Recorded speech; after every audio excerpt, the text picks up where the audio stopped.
of companies, some of which who are just toying and flirting with the idea of should we do this, not do this.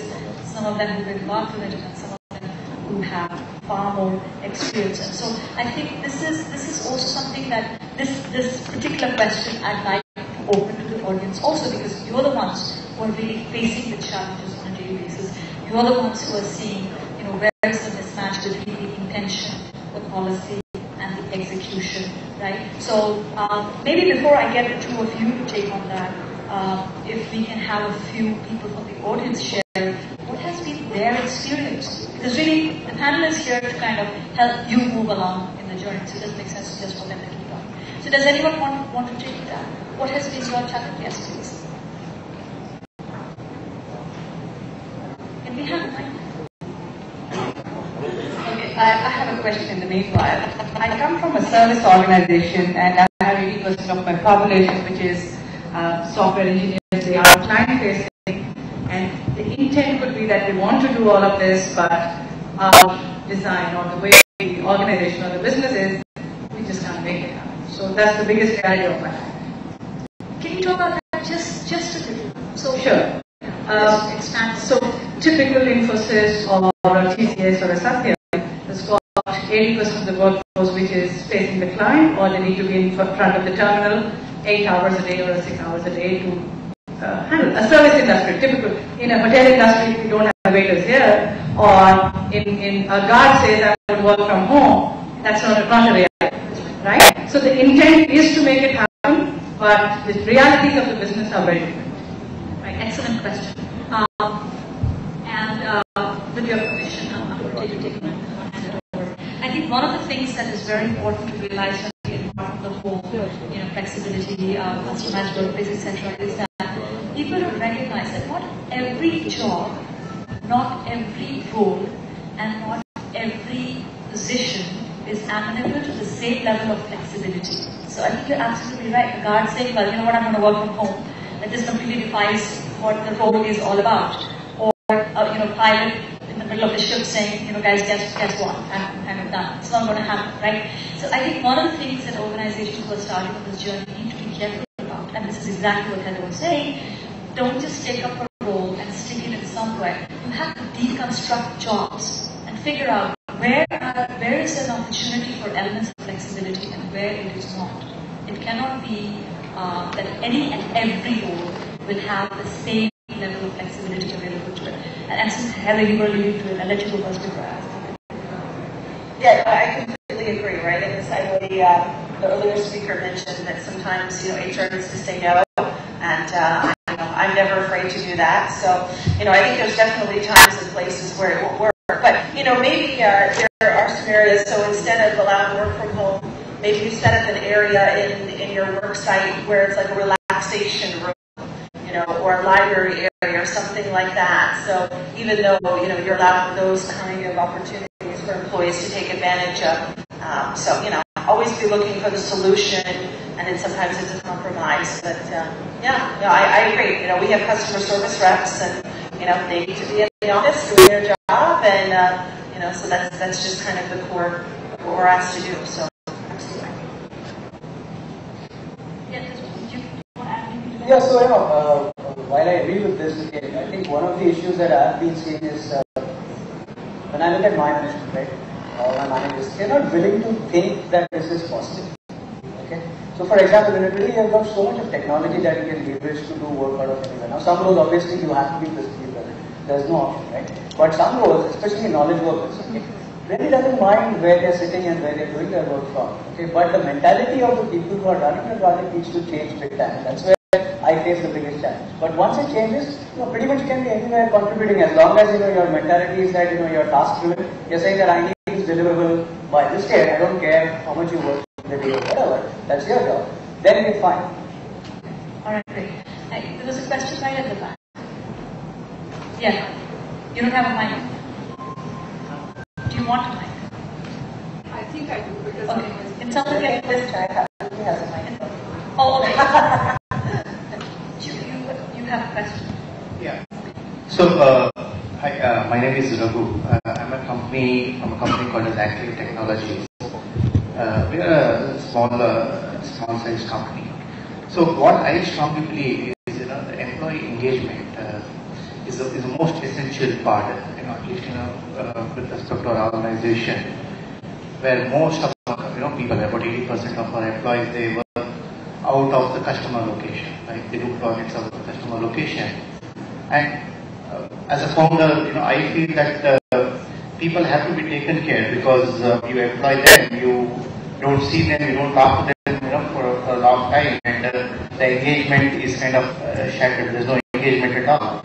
So the question what I want to ask is the definition of engagement, right? Normally we do all those things what we just discussed, work from home and allowing them to work in a split hour, flexible hours, all those things. But can this go beyond that, right? Does it make sense to take it beyond that, where involve the employees beyond office and work-related activities? Probably involve them in a social cause, take them around and identify certain activities like distributing books or doing a blood donation camp, or certain other activities where you engage employees emotionally so that the engagement becomes better, and also from an organization perspective you get that credibility and the additional respect from an employee perspective. I somehow feel that it works, but I would like to take your opinion on that. I think that's a good point, and I think you have some good ideas there. I'm going to save it to the time when we talk about what more can be done. I want to focus on the question of what challenges are organizations facing as they are trying to get into the scheme of things. And did we get a mic back there? A working mic back there? My question to what Nitin started with. The myopic view on work-life integration that most of the corporates have today versus a paradigm shift, a transformation into integrating what life is at work. Just for example, many of us right now are tweeting, using Facebook at this very hour. A lot of employees do it in office. How open are we to that concept? How open are we to having family come in? How open are we to going to the areas where it is important for employees, like a social cause, just like the gentleman said? I'm more interested in hearing from Heather and Nitin, both of you, what is the organization's perspective, or what the organization should do to make that change happen?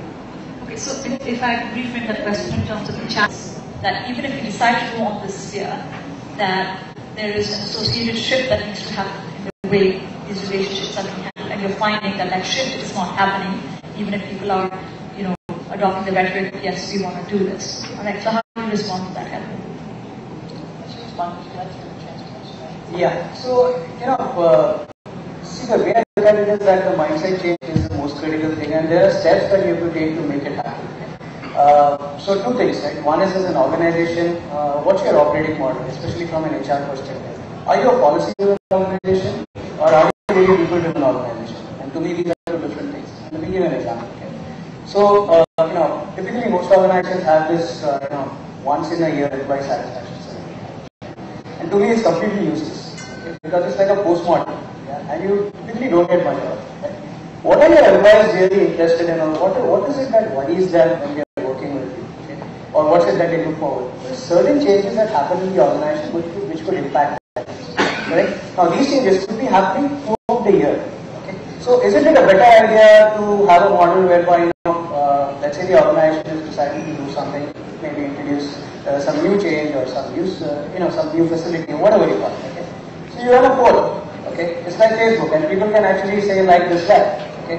And let's say if 70% of your organization or more than 70% says that they like it, hey, you know what, maybe people would like this to be implemented. So go and do it right at that time. Don't wait for a year-end poll to tell you what's going to happen. Now, what's happening because of this? You're slowly but surely changing the culture. Okay? And these kinds of measures you start taking, then the mindset of people also changes. Rather than kind of being very policy-driven or very sort of, very bureaucratic about it. You're becoming more open, more transparent, and more flexible. I think that's an excellent point, because I'm going to take that a step further. And I think what Nitin is alluding to is something that very often in HR we forget to do. When we're trying to adopt new practices of any sort, we tend to assume that those practices are being implemented into the organization in isolation.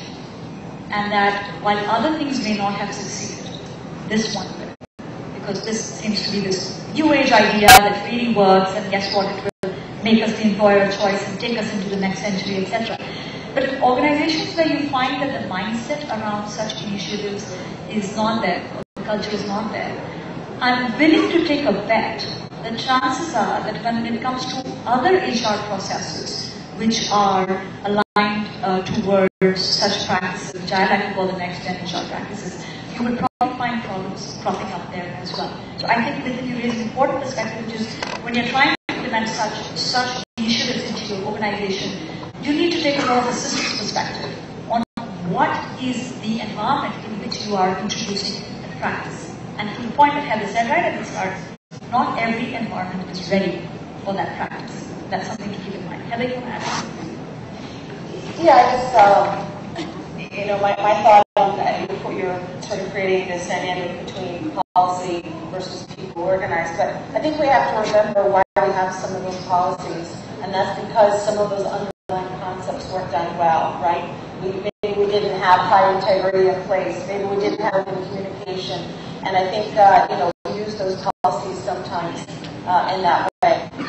So I guess my thought is, as we try to be open and flexible, of course, we have to remember that if we say yes to one employee, we may be disregarding all the other employees that work in that environment and what's the impact for them. So I guess I just raised that as, we can't assume that all of those things are in place and that we have managers who are able to have those conversations. Because we know for managers, it's easier for them to just say yes and to want to always do whatever the employee is asking for the flexibility, for the benefit, whatever the case. But they're not keeping in mind, everyone else and how they're also, possibly to their detriment on these kind of things. So I guess I just sort of bring up the overall, I think of it much more as the cultural context of the entire organization. Yeah, and I think that the phrase we want to use there for people who are trying to become successful at these practices is that there is a need to do what is known as system readiness check. Yeah. Right? Yes. So you have to see whether your system is even ready for this before you get into it. Because if it's not ready for it, you're going to hit more and more and more roadblocks. So like I think in the software terminology, it's called testing for bugs. So what are the bugs? And let's kind of get those bugs out before we release it to our customers, namely the employees. So do the bug testing and the system readiness test before you jump in. I have a very enthusiastic person standing right there. Thank you. My question or challenge is that we tried introducing something, a change in the way we normally work, where we started off saying, okay, we have a different start time, because of our operating model, we couldn't allow people to work from home or walk in lane or things like that. So we gave them a different start time. And when it got released, yes, everybody, clap of hands, everybody is happy. But within a week, I started getting, why aren't we flexible? Why don't we do this? And why don't we do that? The demands never end. And I almost wish I had not introduced it. Because it was like, oh God, give me more. And how do you tackle that? Sorry. Because it is irritating when you are trying to do a positive thing. And things take time. The organization may be in a particular situation or an operating where you can't make changes. But employees are not ready to accept that. They just want change for the sake of it, or they want to show off, or they have peers who, say, oh, I go to work, when I like, and swipe out when I like, things like that. So managing that is my challenge. Right.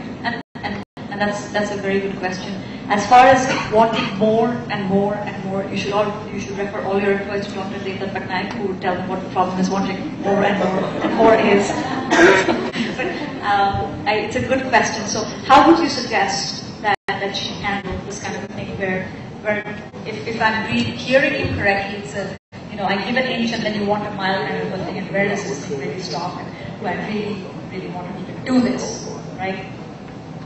And if you really want to do this, why do you want to do this? So, which is another way of a question that I have for you guys. Is what's in it for employers apart from just headaches or people people asking for more and more and more, and then saying, but they got it, but we didn't get it. You can clap, I wouldn't mind at all.